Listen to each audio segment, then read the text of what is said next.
The house seemed too quiet for Christmas Eve. I sat in an old armchair by the window, watching the neighbors hanging garlands and dropping off the last of the presents. Other houses had lights on, voices and laughter. All I could hear was the ticking of the clock on the mantelpiece and the hum of the old refrigerator in the kitchen. 73 was a good age, but I didn't feel like a decrepit old man. My arms were still strong, my back straight, my mind clear. It was just that life had somehow, imperceptibly, turned into waiting. Waiting for what, I didn't understand. Anne and I used to decorate the tree around this time. She always insisted on doing it the night before, saying it was more magical. Kyle helped hang the toys, tiptoeing up to the top branches. He was about 7 or 8 at the time. We played old Christmas songs, Anne baked cinnamon cookies, and I told my son stories about Santa's reindeer. Kyle believed every word, his eyes glowing with delight. He'd ask if Santa really knew he'd been well-behaved all year, and I nodded confidently. Now Anne has been in the ground for 3 years, no Christmas tree, and Kyle prefers to spend the holidays without me. When did this start? When did my son, who once fell asleep in my lap, turn into a stranger? Maybe after I married Winona, or maybe even before that, I just didn't want to notice. I remembered how he'd broken his arm falling off his bike when he was 12. He wasn't crying in pain, but because he'd ruined my day off, I was supposed to go fishing with my buddies. So I hugged him and told him that no fishing trip was more important than his health. We spent the day at the hospital playing cards and making up funny stories about other patients. He laughed when I portrayed a stern nurse who chased naughty children with a huge syringe. Where is that boy now? Where is that father who was willing to cancel any plans for his son? Maybe I missed something. Maybe I worked too hard when Kyle was a teenager, trying to provide for his family, giving him everything he could. Good school, college, first car. Thought I was doing the right thing. Worked 2 jobs to pay his tuition, came home tired, but always took the time to ask him what he was doing. I remember his graduation. Anne was so proud when Kyle got his diploma. She cried tears of happiness, and I thought about how my efforts had not been in vain. My son is educated, intelligent, and has every opportunity for a good life. At the time, it seemed like that was the most important thing. And then there was Winona, a beautiful girl with cold eyes and clear plans for the future. She made it clear that I didn't fit into their idea of family life. Too old-fashioned, too simple for her ambitions. The first time I saw her was at a family dinner. She barely touched the food Anne was cooking and spent the entire evening looking at our house as if she were estimating how much it might be worth. Kyle's changed since he got married. He kept his distance, called less often, rarely visited. His voice was different, more formal, like he was talking to a distant relative instead of his father. He used to tell me about his work, his plans, his problems. Now he limited himself to generalities about how everything was fine and things were going well. And when Anne got sick, he'd find 1,000 reasons not to come. Work, plans with his wife, fatigue, business trips, always something more important than a dying mother. I drove Anne to chemo, sat in the hospital hallways, held her hand when she was sick. Kyle didn't show up until it was clear that time was running out.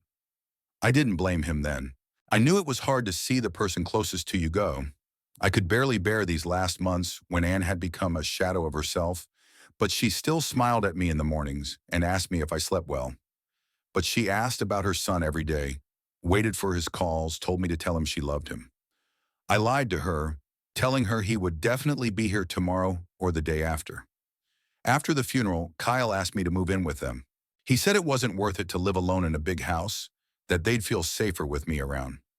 I agreed, thinking it was a chance to rebuild our relationship, that grief would bring us closer together. How stupid of me. It turned out that living under the same roof and being a family are different things. I became a burden, an extra mouth, an old man who prevents a young couple from building their lives. Winona never said it directly, but her looks, her sighs, her remarks about the refrigerator being too full or me watching TV too loudly spoke for themselves. She learned to make remarks to me in such a way that technically there was nothing to pick on. Always polite with a smile, but every word was like a jab. She took Anne's pictures out of the living room, saying they were spoiling the decor. Rearranged the furniture so my favorite chair was in the corner. cooked things I didn't like, and wondered why I didn't eat well. Kyle pretended not to notice, or really didn't notice. It was hard to tell. He had become a stranger, this man in his 40s who wore expensive suits and talked about careers and real estate and investments. Sometimes I caught myself looking for something familiar in his features, something from the boy who had once been my best friend. The house we lived in didn't feel like home either. Too clean, too proper, without that warm carelessness that makes a place cozy. Winona made sure everything was in its place, that nothing disturbed her ideas of order. My room was the only place I could relax, but even there she dropped by with offers to help clean up.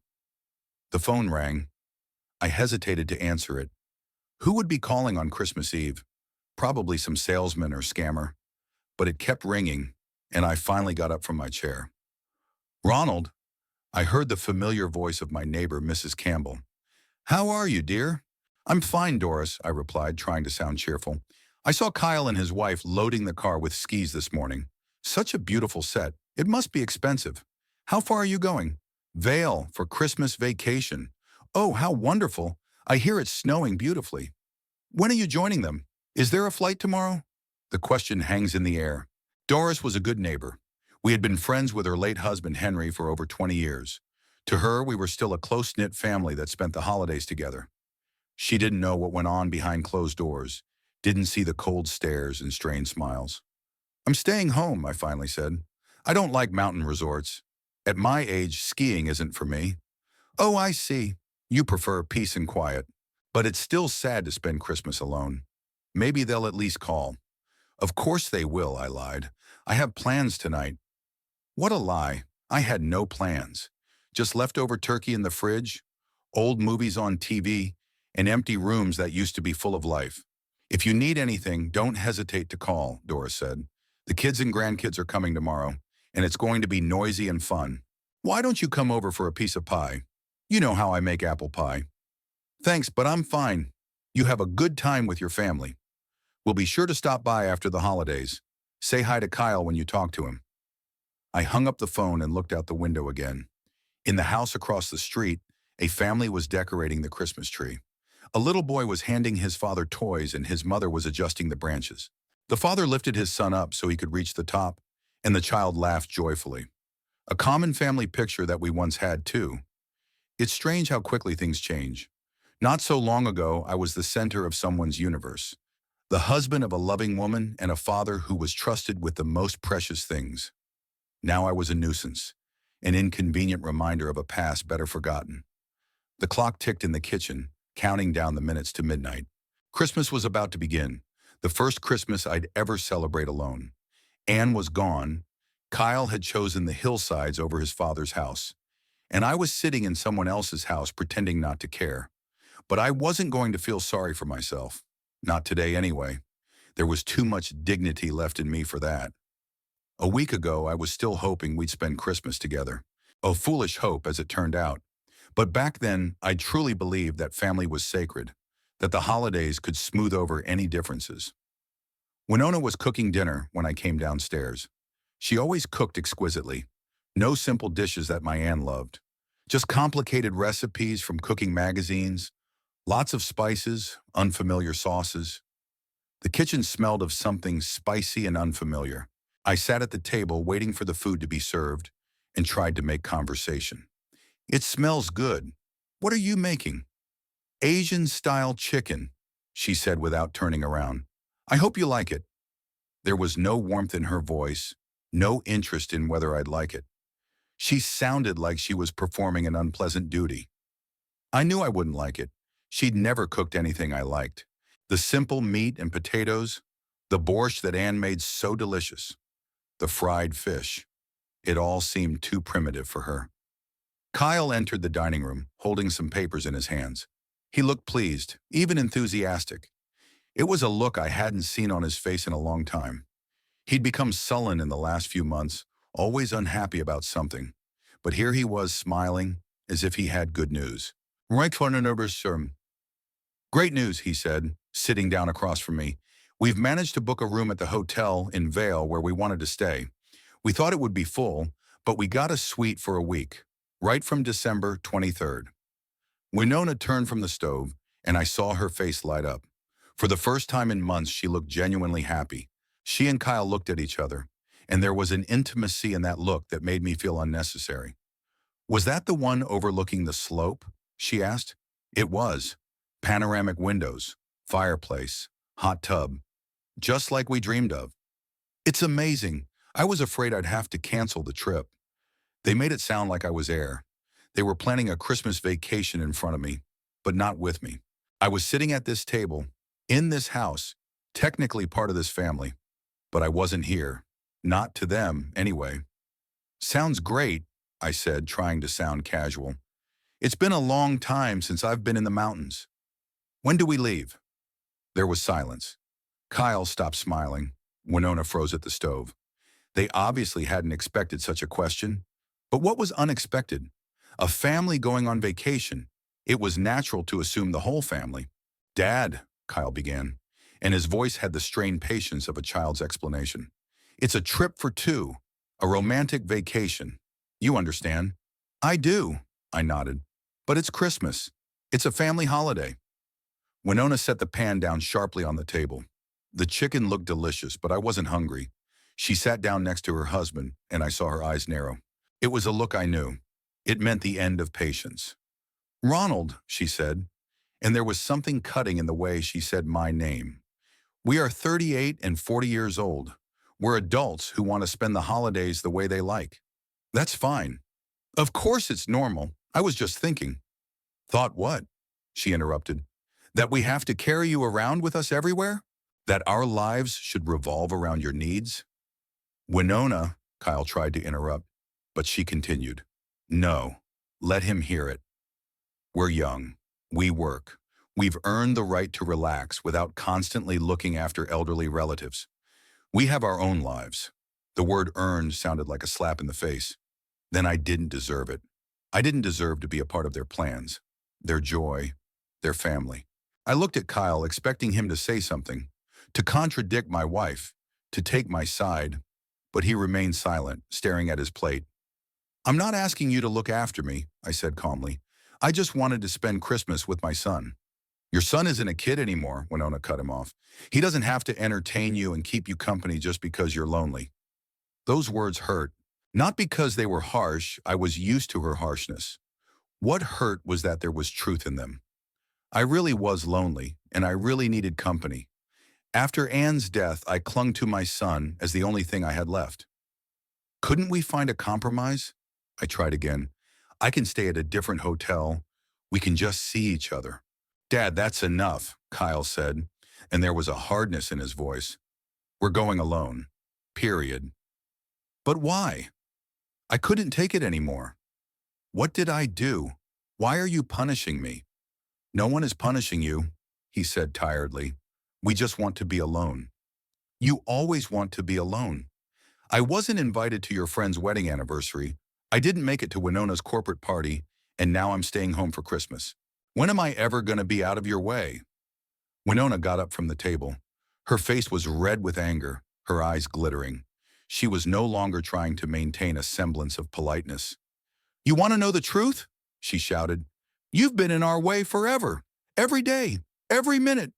You sit in this house like a ghost following us around, interfering in our conversations, spoiling our mood with your sighs and sad looks." "Winona," "Shrinirana," Kyle said sharply. "Don't stop me. Let her finally hear it. Do you think we can't see how you judge us? The way you crinkle your nose at our plans? The way you sigh when we talk about the future? You live in the past, cling to the memories of your dead wife, and demand that we live the same way?" She was right, partially right. I did live with the memories of Anne. I did struggle to accept their way of life. But is that any reason to be so cruel? "I'm not forcing anyone to do anything," I said. "I just want to be part of the family." "What family?" Winona asked wryly. "Kyle and I are family. And you? You're a burden from the past that we carry around out of pity." The words sounded like a judgment. A burden from the past. An object of pity. Not a father, not a family member, but a burden to be rid of. I looked at Kyle. He sat there with his head down, not saying a word in my defense. Didn't stop his wife, Didn't contradict her, didn't tell her she was going too far. In silence, he agreed with every word she said. All right, I said, getting up from the table. Let's go to your Vail. Have fun. I'll spend Christmas at home. That's great, Winona said.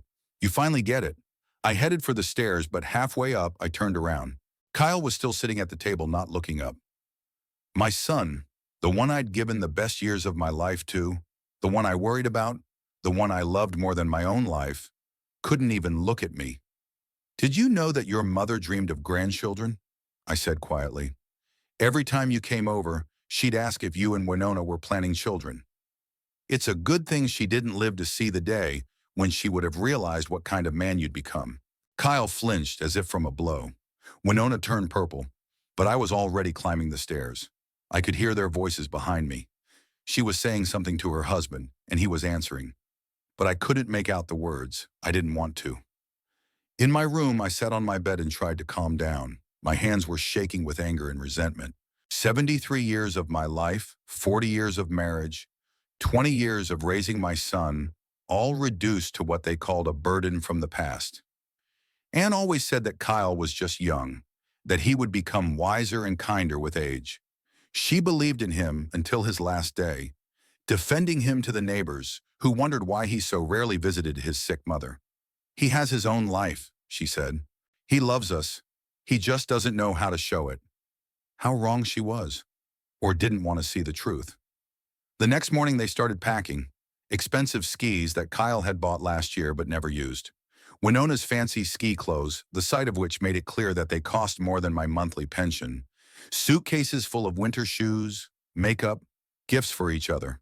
They did it ostentatiously, as if to show how easy it was to do without me. Loudly discussing plans, talking about the restaurants they were going to go to, the entertainment that awaited them. Not once did they ask what I was going to do, how I was going to spend the holidays. It wasn't until they were already loading the car that Kyle came up to me. I stood at the window watching them pack. He looked embarrassed, unsure, like a schoolboy who knows what he's doing is wrong but can't stop himself. Dad, he began, we left you some food in the fridge. Turkey, side dishes, enough for a few days, leftovers from their holiday dinner, alms for a poor relative. Thank you, I said dryly. And, if anything happens, call me. We'll be in touch. What could happen? I asked. I'm not that senile. He blushed, realizing his words had sounded unfortunate. I didn't mean it like that. It's just, you know. No, I don't. Explain. He hesitated, not knowing what to say. Then he waved his hand and went to the car. A few minutes later, they drove away, leaving me alone in a big empty house with the remains of the holiday turkey and a bitter residue in my soul. I didn't know then that this conversation would be the turning point in my life, that Winona's words about me not deserving anything would soon take on a whole new meaning. Christmas morning greeted me with silence. It was snowing outside the window, large flakes slowly falling to the ground, covering the world with a white blanket. In other houses, lights were already on. Children's voices and laughter could be heard. Somewhere holiday music was playing. Somewhere bells were ringing. But in our house, there was dead silence. I woke up early, as usual. Old habits never go away. When I was young, I used to get up at 7:30 to get to work. Then I'd wake up to help Anne with breakfast when she was sick. Now he woke up just because he couldn't sleep anymore. Went down to the kitchen and put the kettle on, opened the refrigerator. There were plastic containers of leftovers from the holiday dinner Kyle and Winona had cooked for themselves a week ago. Turkey and sweet and sour sauce, rice with vegetables, some kind of salad with unfamiliar ingredients. The food looked expensive and gourmet, but completely foreign. Anne cooked differently. Simple, straightforward food that smelled of home and love. Her turkey had a golden crust and herb bread stuffing, mashed potatoes, no culinary frills, but the kind that made you want to eat more and more. Cranberry sauce, which she made herself instead of buying in jars. And pumpkin pie for dessert, a recipe she got from her grandmother. We always cooked Christmas dinner together. Anne would handle the turkey, I'd peel the potatoes and chop the vegetables. Kyle would help set the table, arrange the plates and utensils, and light the candles. We turned on old Christmas songs, Anne humming a tune and me singing along. the house filled with the smells of spices and baking, the sounds of laughter and conversation. After dinner, we sat around the fireplace and distributed gifts. Kyle excitedly unwrapped his. My wife and I exchanged modest but lovingly chosen presentations. Then I read the Christmas story, as I had done every year since Kyle learned to talk. He listened, breathlessly, even as he became a teenager, and pretended he wasn't interested in the whole thing. Now I sat at the kitchen table alone, heating up someone else's food in the microwave and trying not to think about where my son was now. Probably having breakfast at an expensive hotel restaurant, discussing plans for the day with his wife. Maybe he's already skiing, enjoying the speed and freedom. Maybe he doesn't even remember that it's Christmas and that somewhere there is an old man who spent this holiday all alone. The turkey was a bit bland, despite all the spices. Too dry, too cold, too foreign. I ate a few bites and set my fork aside. I'd lost my appetite a week ago after that scandal. Since then, food seemed tasteless, sleep was restless, and the days stretched interminably slow. I took a cup of tea and went into the living room. This is where our Christmas tree used to stand. Big, fluffy, with toys we'd collected over the years. Each one had its own story. Kyle had made this one in kindergarten, this one we'd bought on our honeymoon, and this one had come from Anne's parents. Now there was a minimalist floor lamp instead of a Christmas tree, and the toys were in boxes in the attic. Winona said the tree cluttered the space and collected dust. She preferred store-bought wreaths and candles in glass candle holders. Beautiful, classy, but without soul. Like this whole house she'd remodeled to her liking over the past 2 years. Gone were the family photos on the walls, replaced by abstract paintings in austere frames. The old furniture that Anne and I bought together has been removed and replaced with designer pieces from fashion catalogs. Even the smell of the house was different. Instead of the usual aroma of home baking and flowers, it now smelled of expensive candles and air fresheners. I understood that a young family had the right to furnish their home to their liking. But it was my home too. I had lived here for over 40 years. My son had been born and raised here. My wife had died here.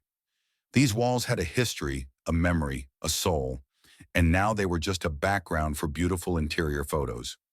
I sat in my chair by the window and watched the neighbor's house. The whole family had already gathered there.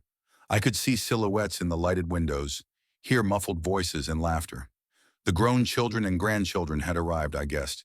Old Mrs. Campbell, who had called me yesterday, was probably glowing with happiness, surrounded by her family. I wondered how this situation would have played out if Anne had been alive. Would she have been able to find a compromise between Winona and me? Would she have been able to work things out with a sister-in-law who so openly demonstrated her dislike? Anne has always been the diplomat in our family. When Kyle was a teenager and we were at odds, she could reconcile us with a word, a look. When I had problems at work and came home angry and irritable, she knew how to dispel my gloom without saying too many words. Just hugging me, stroking my head and making my favorite coffee. She was a wise woman, my Anne. Not educated in the academic sense. She only graduated from high school, then worked as a secretary in a small firm. But she had a natural wisdom, intuition, and ability to understand people. She saw right through Kyle, knew all his weaknesses and strengths, and could speak his language. I remember the first time she met Winona. It was on Kyle's birthday, his 35th. We were preparing a family dinner, and he suddenly announced that he was bringing a girl. He'd had affairs before, but he'd never introduced anyone to his parents. We realized it was serious. Winona came in an expensive dress and high heels, with perfect makeup and impeccable hair. Beautiful, well-groomed, clearly from a different social circle. She said a polite hello, complimented the interior, and sat down at the table, holding herself straight and proper, as if she were posing for a photograph. Anne tried to make her feel at ease, asking about her work, her interests, her plans. Winona answered correctly but coldly. She surveyed our house, our table, our simple home-cooked food. Her gaze glided around the room, noticing every detail, the worn spots on the couch, the faded wallpaper, the old photographs on the walls. "What a cozy apartment," she said at the end of the evening. "Very, homey." But there was a sense of condescension in the way she said it. Home to her meant old-fashioned, boring, Not up to modern standards of beauty and comfort. After they left, Ann and I sat in the kitchen and discussed my son's new girlfriend. "What do you think?" I asked. Ann was quiet for a moment, gathering her thoughts. "A beautiful girl," she said at last. "Smart, educated. Kyle might be interested in her. But, but she looks at us like we're artifacts in a museum. Cute, touching, but hopelessly outdated." Anne never spoke ill of people, but this time her instincts didn't fail her. Winona really did think we were a relic of the past, cute but out of place in her new life with Kyle. "Maybe she's just shy," I suggested at the time. "Worried about meeting her parents?" "Maybe," Anne agreed, but there was uncertainty in her voice. Time would tell. Time did. Winona wasn't embarrassed or worried. She just saw us as extraneous people in her husband's life, people who were pulling him back to the boring past, preventing him from moving forward to a bright and successful future. Anne tried to find common ground with her until the very end. Even when she was sick, even when her strength left her, she was interested in her daughter-in-law's life, asked about her work, about her plans, tried to give advice. Winona listened politely, nodded, agreed, but did not change anything in her behavior. And then Anne died and the mask finally fell. Winona no longer pretended to care about me. She began to show her irritation openly, to make snide remarks, to create an atmosphere in which I felt unwelcome. Kyle didn't stick up for me. Perhaps he too was tired of having to accommodate my needs and desires. Perhaps his wife had convinced him that it was time to start living his own life without looking back at his old father. Or maybe he just didn't want to ruin his relationship with his wife over a man who was going to die soon anyway. It was painful to admit, but deep down I understood their motives. Young people want freedom, the ability to make decisions without consulting their elders. They don't need constant reminders of death, illness, and old age. I was indeed a burden to them, not by malice, but by the mere fact of my existence. But understanding didn't make the situation any less painful, especially on days like today, when the whole world is celebrating and you're sitting alone with the remains of someone else's dinner, trying to figure out where you went wrong.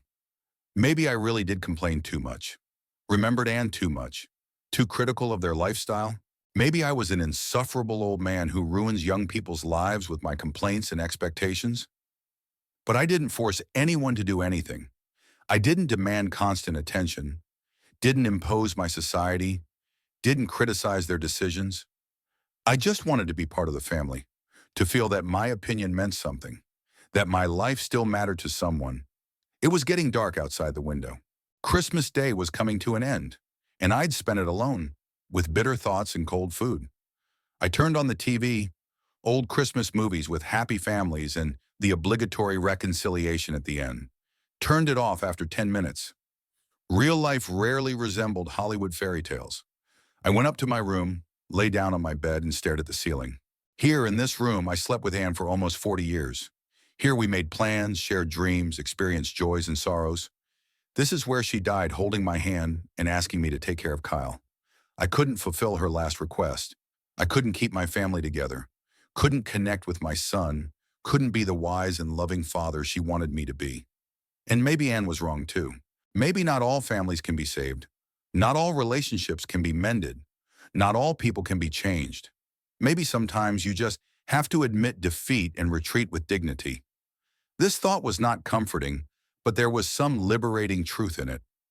I had spent the last few years trying to regain what was already lost. It was time to stop and think about how to live the time I had left without clinging to illusions or hoping for miracles.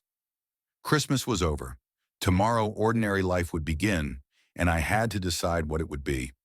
The day after Christmas, I woke up with a heavy head and a sour taste in my mouth. My sleep was restless, full of fragmentary dreams in which Anne said something to me, and I couldn't make out the words. I got up late, about 10 in the morning, which was unusual for me. Usually by this time, I'd had breakfast and read the paper. I went down to the kitchen and put the kettle on. Outside the window, it was a gray December morning. The snow that had fallen yesterday had turned to loose mush under the feet of the rare passers-by. Most people were sitting at home, digesting holiday dinners and sorting through presents. I envied them. They had presents, families, memories of a wonderful time. I opened the refrigerator and pulled out a container of leftover turkey. I'd eaten very little yesterday, and there would be enough food for a few more days. The thought of having to finish those tasteless leftovers made me nauseous. But what to do?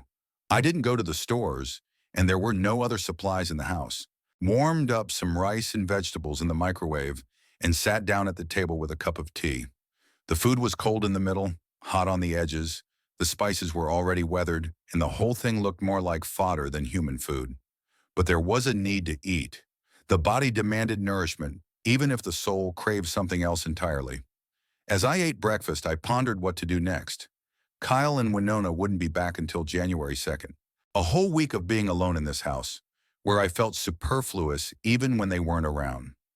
Maybe I should take a trip, visit some of my old friends, but most of my peers were either dead or had moved to other cities with their kids or were in nursing homes. Then there was Jim Collins, my former coworker at the plant. We'd occasionally call each other, meet at coffee shops, discuss old times. But calling him the day after Christmas seemed inappropriate. He had children, grandchildren, probably a house full of relatives. Why spoil their holiday cheer with the complaints of a lonely old man? The phone rang as I was finishing my tea. I didn't hurry to answer it. Who could be calling at 11:30 in the morning on December 26th? Probably some salesmen or scammers who take advantage of the fact that people are relaxed after the holidays. But the call didn't stop, and finally I picked up the phone. "Hello," I said, not hiding my annoyance. "Mr. Ronald Brown?" asked an unfamiliar male voice with a slight accent, a very polite, businesslike tone. "Yes, that's me. What do you want?" "My name is Daniel Stevens. I'm a notary from the law firm of Stevens, Adams and Associates in San Francisco. I need to talk to you about an inheritance matter. The scammers were getting more and more creative. Now they're posing as notaries and talking about inheritances. Classic gullible old people scam. But the voice sounded serious, professional, without the sweet intonation that telephone scammers usually use. "What inheritance?" I asked cautiously. "From whom?" "Your cousin Arthur Brown. He died on December 15th in a San Francisco hospital. The will lists you as the sole heir." "Arthur? My father's cousin, who we hardly ever spoke to?" "I last saw him about 20 years ago at the funeral of some distant relative. He lived in California, worked in real estate as I recall. Single, no kids. But why would he leave an inheritance to me?" "Are you sure you're not mistaken?" I asked. "Arthur and I barely kept in touch." "I understand your surprise," the notary said, "but the documents are correct and all signatures are certified. Mr. Arthur Brown listed you as his only living relative and bequeathed his entire estate to you." "What property?" There was incredulity in my voice. "How much money are we talking about?" "The total value of the inheritance is $34 million. I almost dropped the phone. $34 million? This is some kind of mistake, a hoax, a dream. That kind of money doesn't go to ordinary people like me. It's a lottery winnings or Hollywood stars' inheritances." "Excuse me, could you repeat the amount?" I asked. $34 million. Mostly real estate, several commercial buildings in San Francisco, an apartment complex in Oakland, land in Napa Valley, plus bank accounts and securities. My head was spinning.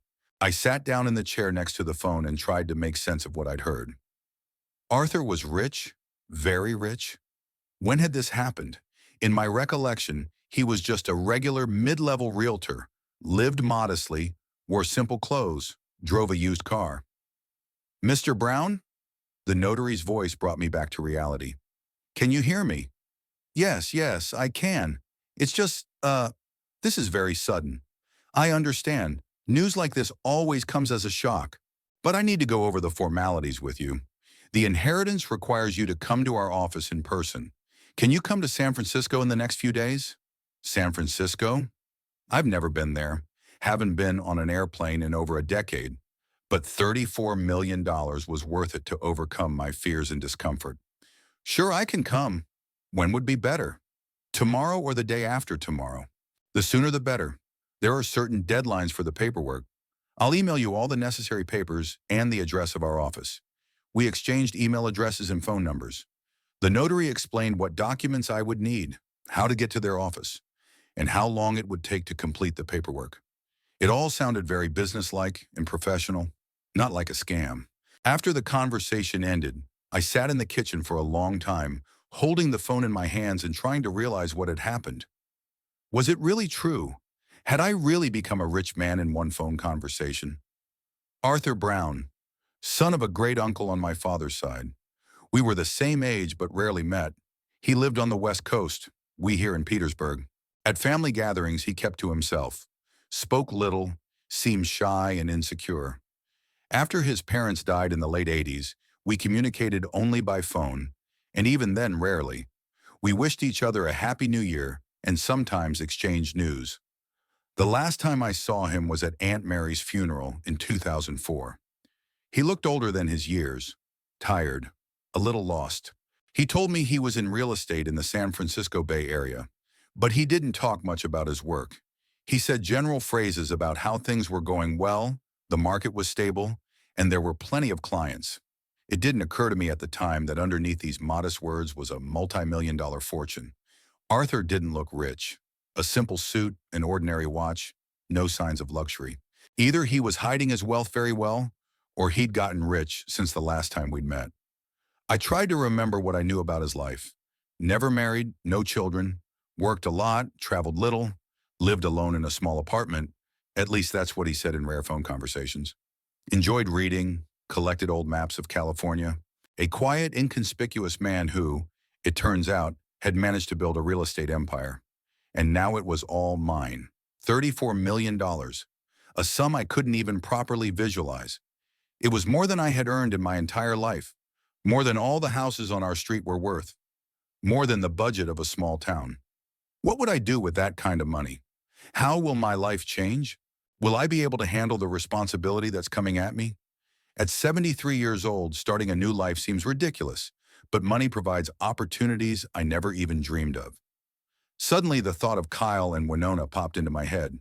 They're skiing in Vail right now, spending money on expensive vacations, enjoying freedom from a burdensome old man. They think they'll come home to the same penniless retiree who can be fed leftovers from a holiday dinner and kept blackballed. How will they react when they find out about the inheritance? Winona, who called me a burden from the past, will suddenly become a very attentive and caring daughter-in-law.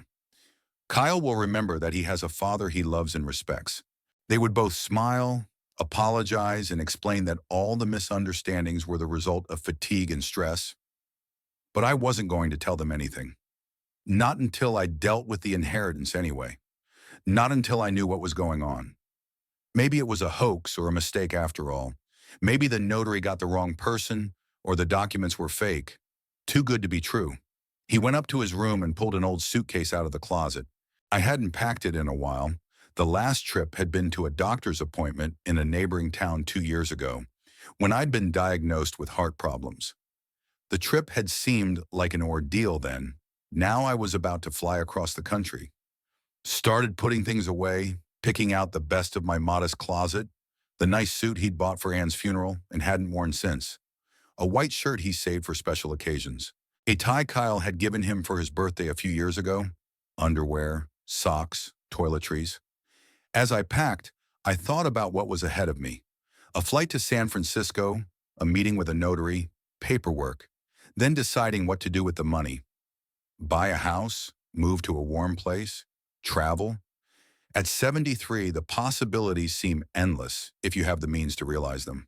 And maybe you should spend some of the money on charity, help orphanages, hospitals, homeless shelters. Arthur didn't leave any instructions on how to use the inheritance, so I'm free to use it as I see fit. But first, I have to make sure this isn't a dream or a scam. I'll fly to San Francisco tomorrow morning and find out the truth. In the meantime, I can dream about how life will change dramatically if my dreams become reality. Outside the window, it was starting to get dark. The short winter day was coming to an end, and with it, one stage of my life was ending. Tomorrow would begin something completely new, unpredictable, perhaps beautiful. For the first time in many months, I fell asleep with a smile on my face. The plane took off from Petersburg Airport at exactly 7 in the morning. I stayed up all night, checking my documents, my tickets, my law firm's address. I had one thought in my head. What if it was a hoax?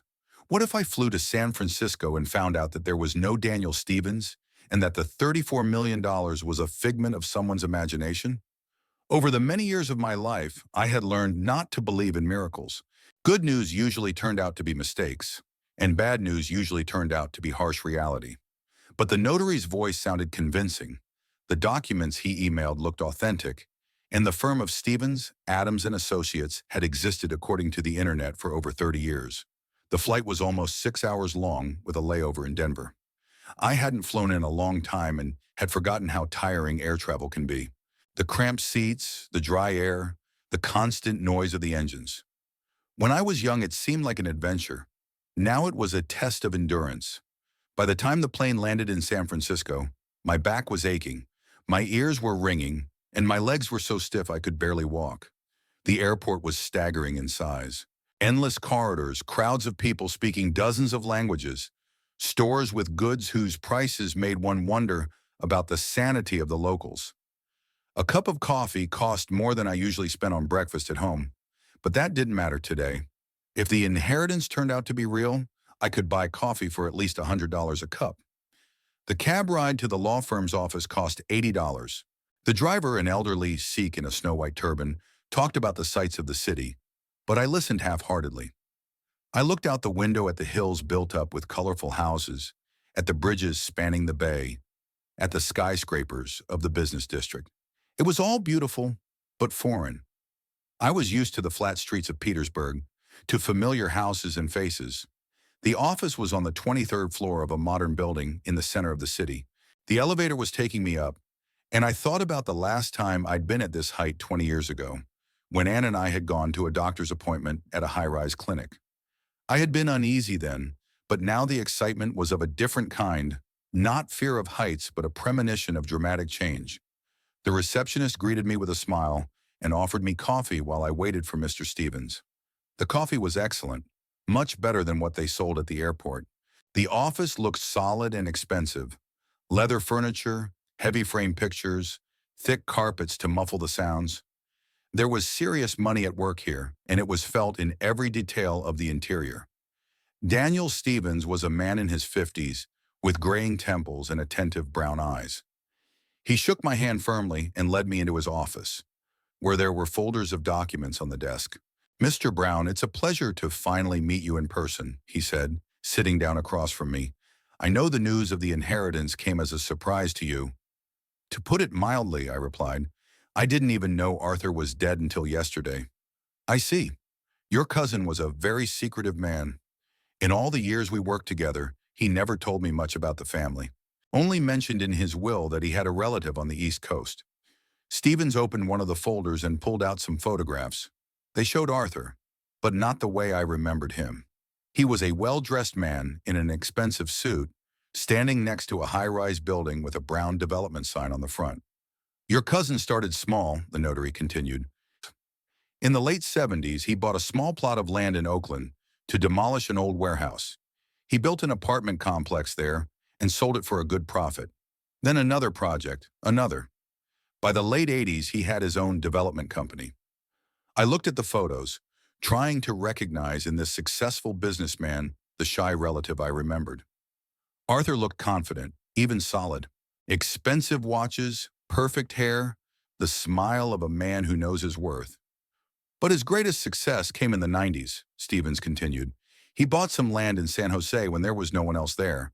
Then the computer fever hit, and land prices skyrocketed tenfold. Arthur sold some of the lots to companies that were building offices for tech startups. Did he get the location right? More than guessed. He studied urban development plans, analyzed migration flows, calculated the prospects. It wasn't an accident. Arthur had an amazing intuition for real estate. He saw potential where others saw vacant lots. The notary showed me a map of California with marked plots that Arthur owned. There were many red dots in San Francisco, Oakland, San Jose, even Napa Valley. Each dot meant real estate worth millions of dollars. "Why did he live so modestly?" I asked. "The last time I saw him, he looked like an ordinary clerk." Arthur was a very cautious man. He was afraid to draw attention to himself, didn't trust people. Lived in a small apartment, drove an old car, dressed simply. He said that wealth made a man a target for crooks and envious people. It was like the Arthur I remembered, always a little paranoid, suspicious of other people's motives. As a kid, we used to tease him for hiding toys and candy, afraid someone would take them away. It turns out that this character trait helped him to preserve and increase his fortune. Did he have friends? Close people? I asked. Not many. A few business associates with whom he kept on good terms. One woman, Miss Carmen Rodriguez, his assistant and secretary. She had worked with him for over 20 years. Other than her, perhaps, there was no one close to him. Stevens pulled another document out of the folder. Arthur's will. The text was written in legal language, but the basic meaning was clear. Arthur Brown bequeathed his entire estate to his only living relative, his cousin Ronald Brown of Petersburg. Why me? I asked. We had barely spoken to each other. There's a small note in the will, the notary said, and pointed to a few lines at the bottom of the page. Ronald is the only one in the family who has never asked me for money or taken any interest in my welfare. He may be the only one who will dispose of the inheritance wisely. Those words struck me. Arthur remembered that I had never asked him for help, even when in need. After Anne's death, when hospital bills ate into our modest savings, I could have turned to a wealthy relative. But pride wouldn't let me. Now that pride has come with an unexpected reward.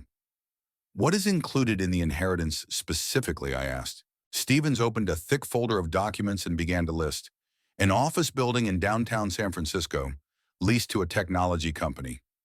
Revenue of about $2 million a year. An apartment complex in Oakland with 120 apartments. A shopping center in San Jose. Land holdings in Napa Valley.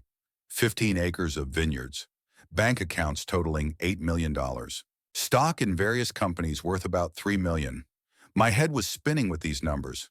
I tried to visualize the magnitude of the wealth that had come down on me like a snowball. Buildings generating millions in income a year. Vineyards in the most prestigious wine region in the country. Bank accounts with sums I couldn't even spell. How long would it take for the paperwork to go through, I asked. Sartkut, if there are no disputes or claims, about a week. You will need to sign documents on acceptance of inheritance, formalize property rights, open bank accounts in your name. I can recommend a financial advisor who can help you with asset management. Financial advisor. Just yesterday, the most difficult financial decision for me was whether to buy groceries at a grocery store or a discount store. Now I had to manage a real estate portfolio worth tens of millions of dollars. What if I want to sell any of the properties? That's completely within your rights. You can sell it all and get cash. You can leave it as is and live off the rental income.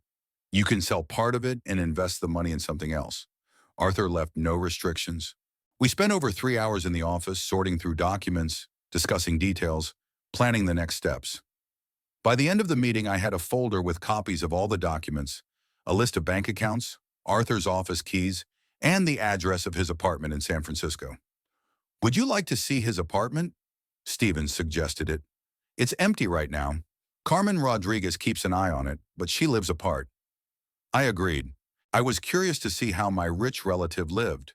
The apartment was in a nice neighborhood, in an old building overlooking the bay. 3 rooms furnished modestly but tastefully. Lots of books, maps on the walls, a few paintings of California landscapes. On the desk were business papers neatly organized into folders. Next to it was a picture of our family taken at my parents' wedding 50 years ago. I was a boy of about 10 years old in it, Arthur a teenager.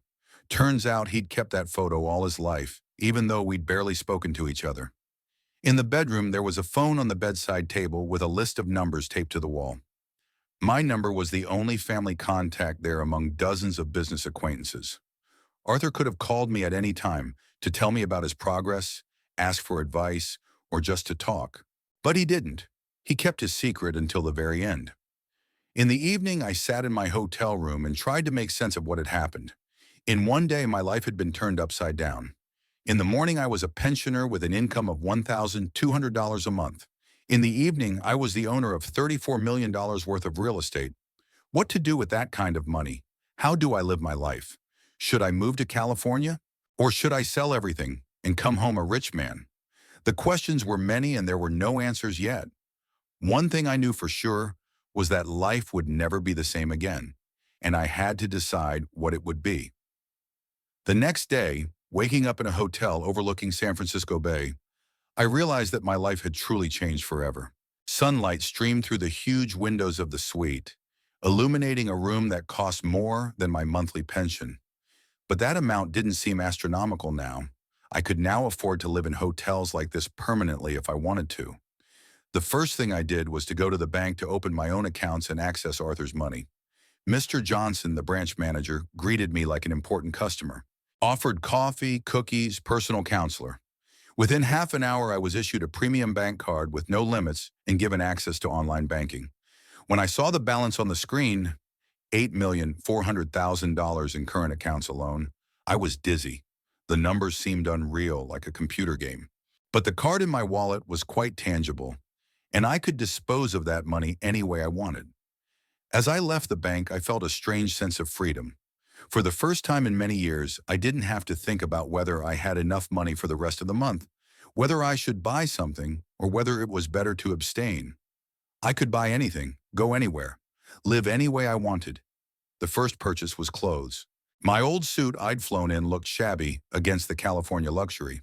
At an expensive boutique in Union Square, I was greeted by a sales assistant who assessed my ability to pay at a glance from the bank card in my hand. "I need a full closet," I told him. "Suits, shirts, shoes, accessories, all the best." I spent the next 2 hours like a rich client from a Hollywood movie. I tried on suits by Italian designers, chose shirts made of Egyptian cotton, tried on handmade shoes. The salespeople fussed around me, offering different options, giving advice on combining colors and styles. I bought 3 suits, dark blue for business meetings, gray for everyday wear, and black for formal occasions. A dozen shirts, ties, belts, a Swiss watch, a leather briefcase, and a travel bag. The total purchase amounted to over $12,000, but I didn't even blink as I signed the check. Changing into a new suit right in the store, I looked at myself in the mirror and barely recognized myself. An elegant gray-haired man in expensive clothes looked at me from the reflection. The years immediately fell off my shoulders, my posture straightened, even my gait became more confident. The next stop was a luxury car showroom. I had never been interested in expensive cars, satisfied with used sedans and pickup trucks. But now I wanted to feel what it means to drive a dream car.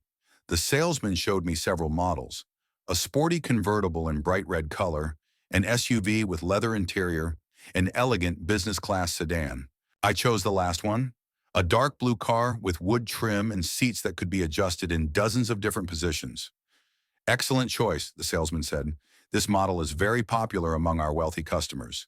400 horsepower engine, automatic transmission, navigation system, climate control, premium audio system." The price was $120,000. Before, that amount would have seemed fantastic to me, more than my house in Petersburg was worth. Now it seemed a reasonable price for quality and comfort. "I'll take it," I said. "Can I make the purchase today?" "Of course, we will prepare all the documents, register the car in your name. In 2 hours, you can take the keys." While the documents were being prepared, I went to a nearby restaurant. I ordered a lobster and a bottle of French wine worth $300. The waiter was alert and professional, realizing he was serving a customer who didn't skimp on the tip. The food was excellent, the lobster tender and juicy, the wine with a rich bouquet, the dessert that melted in my mouth. I ate slowly, savoring every bite, and realizing that now I could afford such dinners every day. At a neighboring table sat an elderly couple, obviously tourists. They were scrutinizing the menu, calculating something, arguing about whether to order wine. I recognized in them my recent self, a man for whom going to a restaurant was a serious financial decision. After lunch, I picked up the car. I sat behind the wheel, adjusted the mirrors in the seat, turned on the music. The engine ran so quietly that it was almost inaudible. The interior smelled of expensive leather and wood. The steering wheel fit in my hands like a glue. I drove around the city, exploring unfamiliar streets. The car obeyed the slightest movement of the steering wheel, gently picked up speed, silently braked. It was a completely different driving sensation compared to my previous cars. I stopped at a real estate agency that specialized in luxury rentals. I wanted to find an oceanfront home where I could live for a few weeks, contemplating my new life. The real estate agent, a young woman in an austere suit, showed me a catalog with photos of luxury homes, mansions with panoramic windows, swimming pools, terraces overlooking the ocean. The prices for a week's rent were thousands of dollars, but that didn't scare me anymore. I like this one, I said, pointing to a picture of a whitewashed house with huge windows and a terrace overhanging the ocean. Great choice. It's a house in Big Sur, an hour and a half from San Francisco. 4 bedrooms, 3 bathrooms, modern kitchen, living room with fireplace. Direct access to a private beach. Rent is $5,000 a week. Can it be booked by the month? Of course. We offer a discount for long-term rentals. A month would be $18,000. I signed the lease and paid in advance. The agent gave me the keys, a map of the driveway, and contacts for the management company that maintained the house. The drive to Big Sur took 2 hours on a scenic road along the ocean coast. To the right were mountains covered with dense forests, and to the left stretched the vast Pacific Ocean. The road looped along the mountain slopes, revealing more and more breathtaking views. The house exceeded my expectations. Modern architecture in harmony with the natural landscape, huge floor-to-ceiling windows, and an open floor plan. The master bedroom overlooked the ocean, and I fell asleep to the sound of the surf. The kitchen was equipped with professional appliances, and the refrigerator and wine cellar were already stocked with food and drinks. On the terrace, there were comfortable chairs and a table for outdoor dining, and downstairs a narrow path led down to the private beach. I opened a bottle of champagne from the wine cellar and stepped out onto the terrace. The sun was setting, coloring the ocean with golden hues. The waves lapped the shore, seagulls shouted over the water, and the smell of salt and seaweed lingered in the air. For the first time in years, I felt completely free.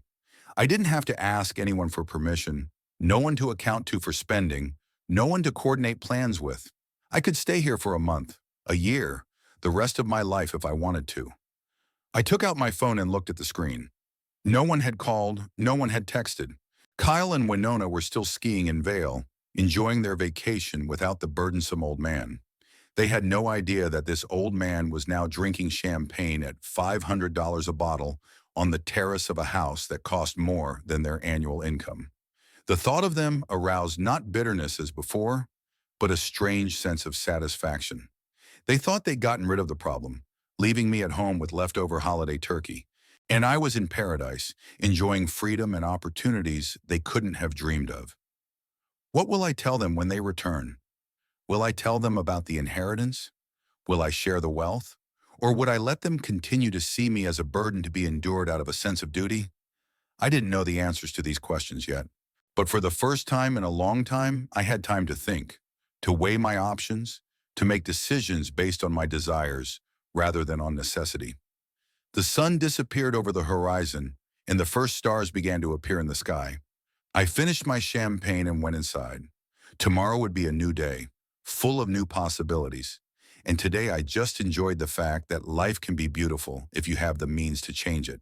On January 2nd, at exactly 4 o'clock in the afternoon, Kyle's dark blue SUV pulled into the driveway of the Petersburg house. The car was loaded with ski gear, suitcases, and bags of souvenirs from Vail. The week of ski vacation was coming to an end, and it was time to get back to normal life. Kyle looked rested and tanned. A week in the fresh mountain air had done him good. The bags under his eyes had disappeared.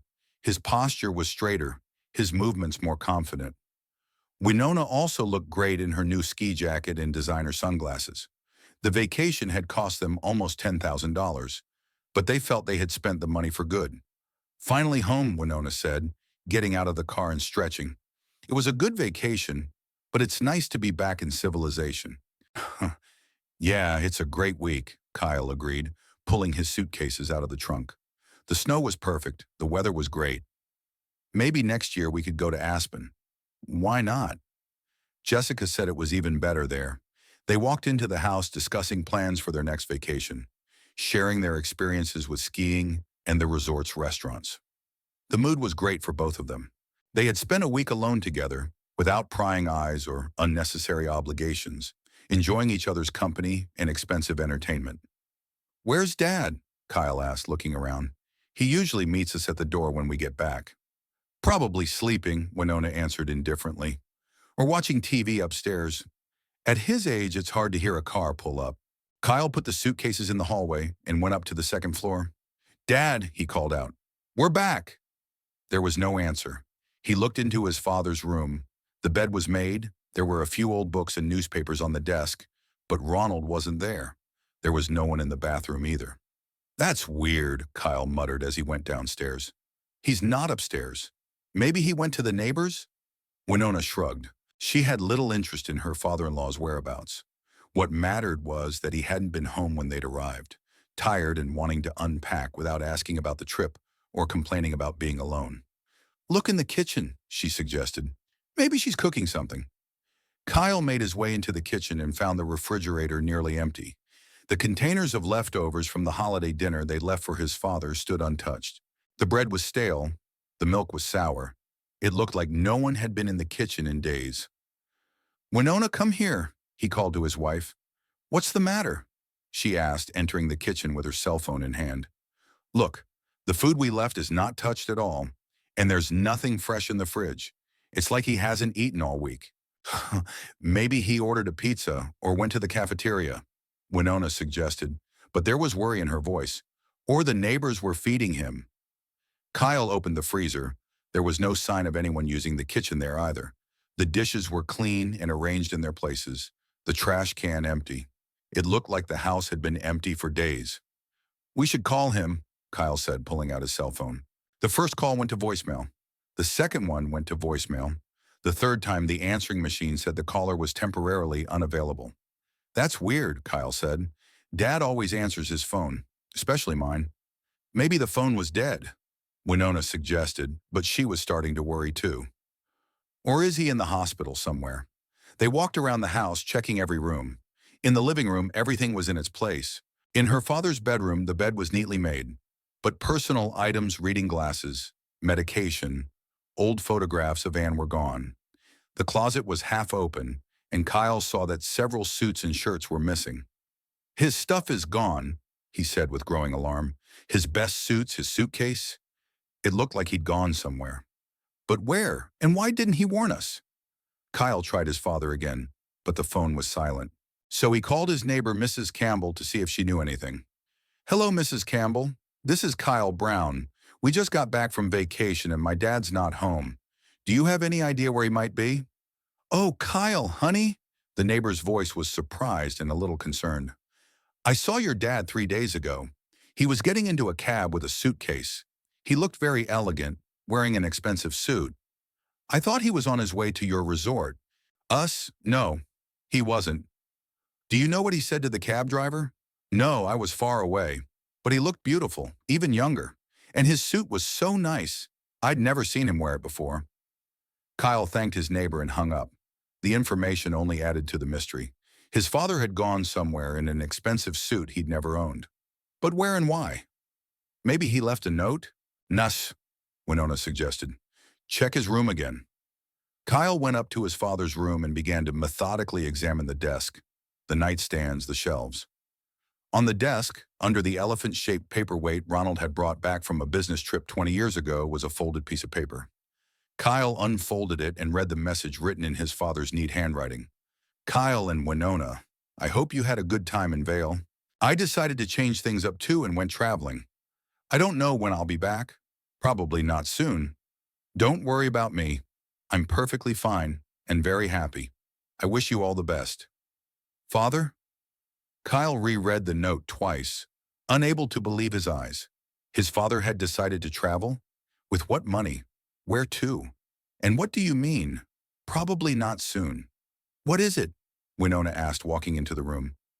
Kyle silently held out the note to her. She read it and frowned. "Traveling?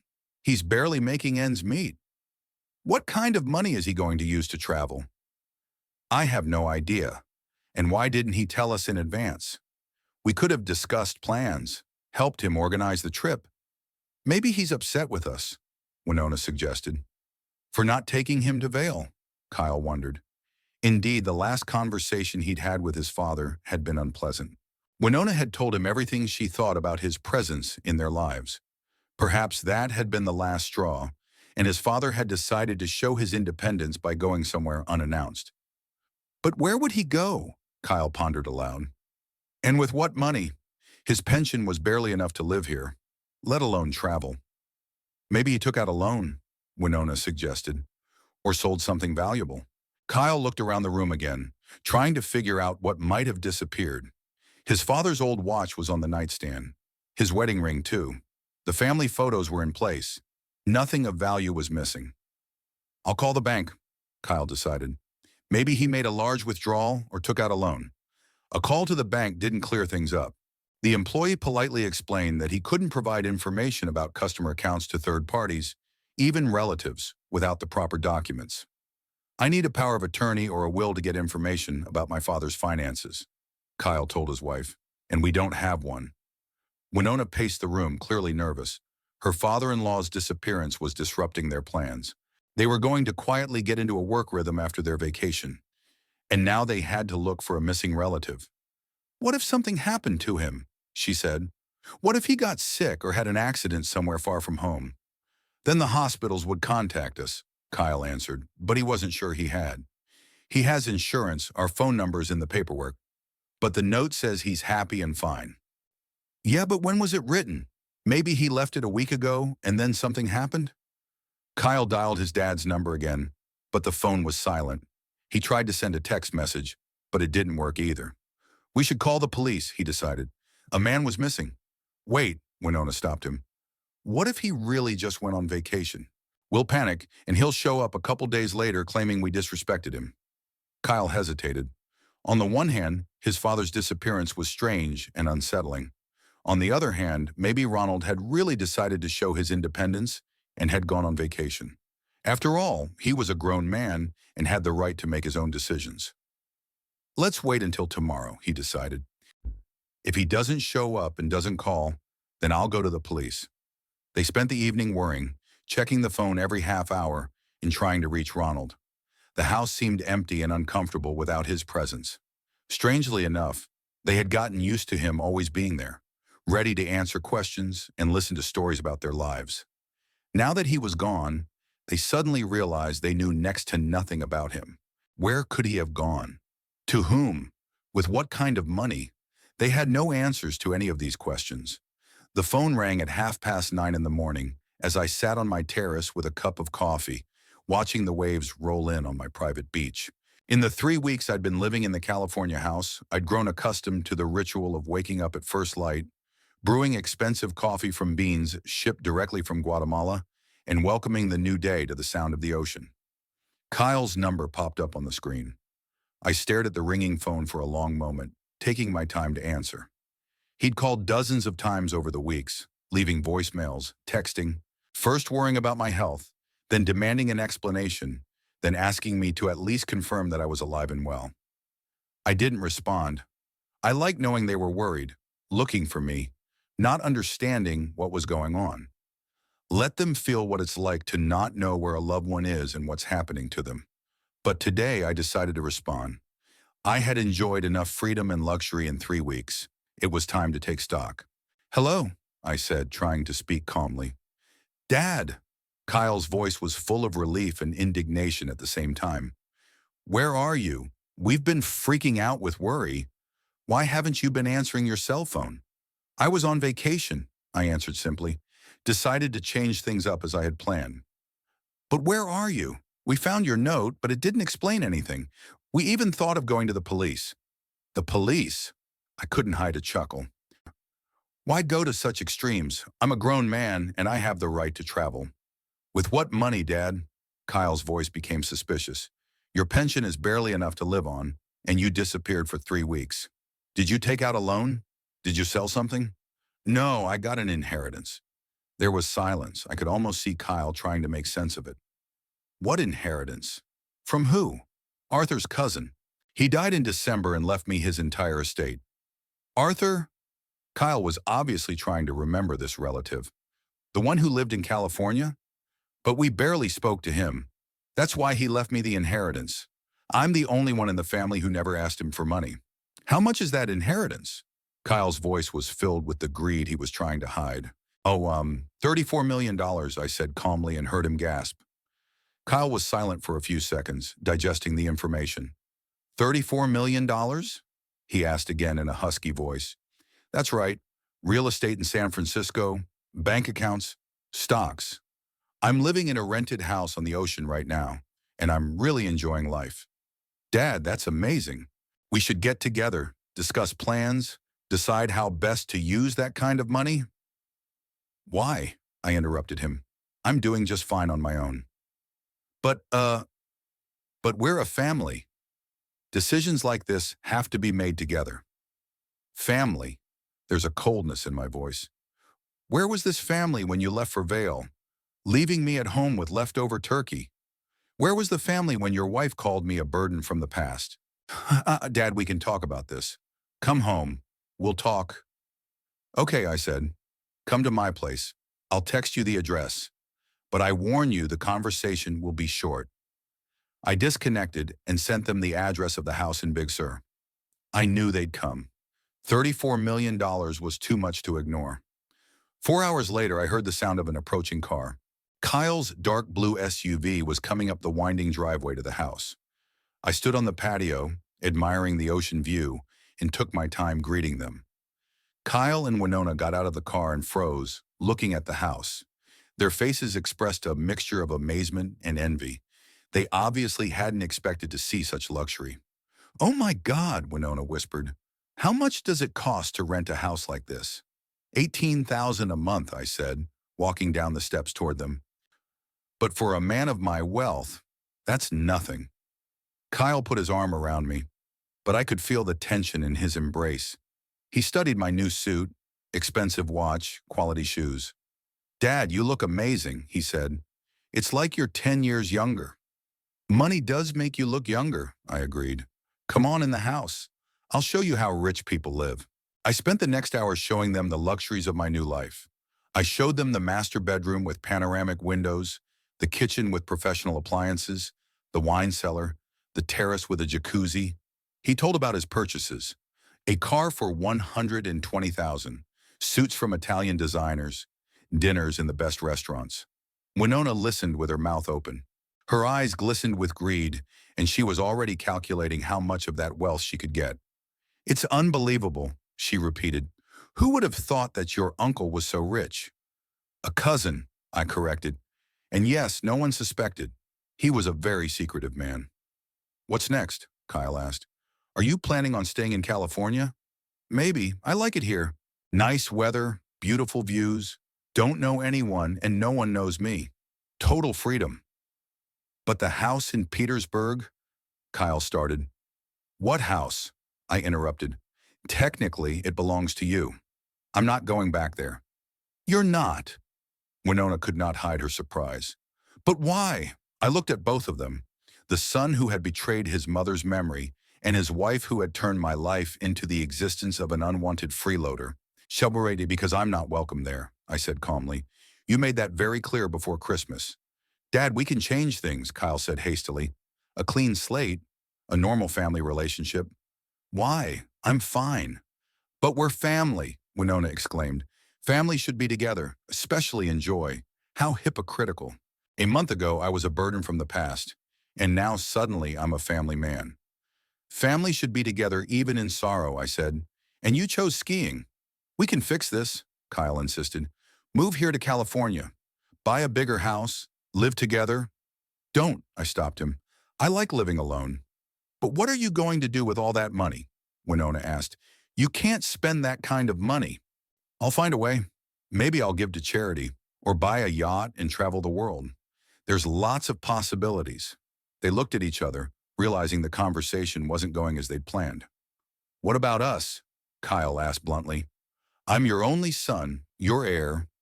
"You are my heir," I agreed. "And you'll get your inheritance when I'm dead. But until then, the money belongs to me, and I will spend it as I see fit." "That's not fair," Winona exploded. "We've taken care of you for years, tolerated your presence."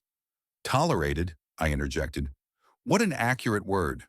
You've tolerated me, and now you want me to share my wealth with those who have tolerated me." "That's not what Winona meant." Kyle tried to smooth things over. "That's exactly what she meant. And so did you. I'd been a burden to you until I was rich. Now all of a sudden I wanted to reconnect with my family."